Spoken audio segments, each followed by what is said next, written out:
हा तर नमस्कार मित्रमंडळी, स्वागत आहे तुमचे माझ्या पहिल्या ब्लॉगमध्ये. तर तुम्ही मागील व्हिडिओ पाहिलाच असेल, आपण शेतामध्ये बोर घेतला होता. तर त्यासाठी आपल्याला न्यायचे होते केबलसाठी 2 पाईप.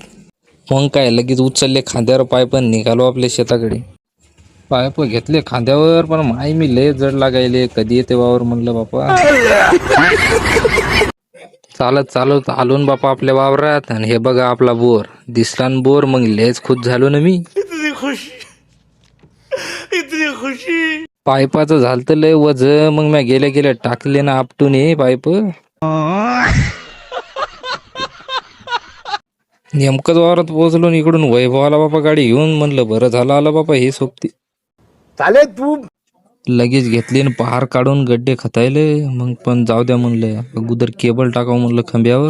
मग लगेच वैभव चढला खांब्यावर चढला, पण त्याला का जमन झालं. मग ते लगेच उतरलं खाली, म्हणे तू जाय वरी.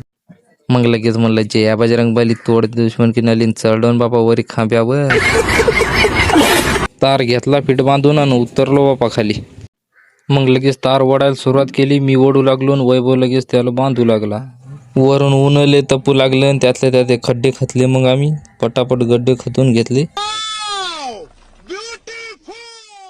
आणि लगेच खतलेल्या गड्ड्यात आपण घेतले पोल लावून. आणि हे पा खतू खतू गड्डे आपल्या हाताला आले होते फोड. साला ये दुख काय खत्म नहीं होता बे. पोल नेमकेच लावणं झालते तेवढ्यात बाबार मामा आणि तांकर आणि बाबा आले होते. त्याने लगेच तसंच बोरची टेस्टिंग करायला लगेच मोटर चालू केली. आणि लगेच बघता बघता हे पा आपला बोर चालू झाला. दत्ता अंकलला पाहून काकूल का राहावलं नाही, आणि लगेच काकू संकेतला घेऊन लगेच इकडं आली. काकू आली आणि इथं लागली न गप्पा हाणायला. ह्या बाया कुठं जरी नेले ना, यायच्या गप्पा संपतच नाही तर काय राव. मग लगेच केलं ना पुन्हा डबल काम चालू. गेलो बोरीवर आणि लगेच इकडे खालून बाबाराव मामान द्याला तार घेतला आणि बांधून. मग हे पा झाला आपला ताराचा आता सगळं बंदोबस्त झाला. आता आपली लाईन रेडी. मग लगेच आपण केली ना बोरची मोटर चालू. बोरची मोटर चालू झाली आणि लगेच आपल्या बोरला फेकलं मग पाणी. आणि हे बघा पाणी आपल्या बोरचं झालं. बोरचं पाणी चालून इकडं दत्ता अंकलच्या वावरात दिलं सोडून दादरीला पाणी.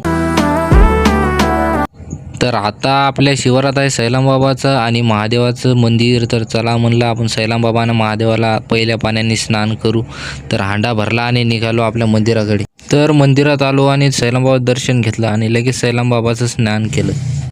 लगेच तिथून समोर आलो महादेव मंदिर आणि गणपती मंदिरात. इथं येऊन अगोदर गणपतीचं स्नान केलं आणि नंदीचं स्नान केलं आणि आत आलो गाभाऱ्यामध्ये महादेवाचे.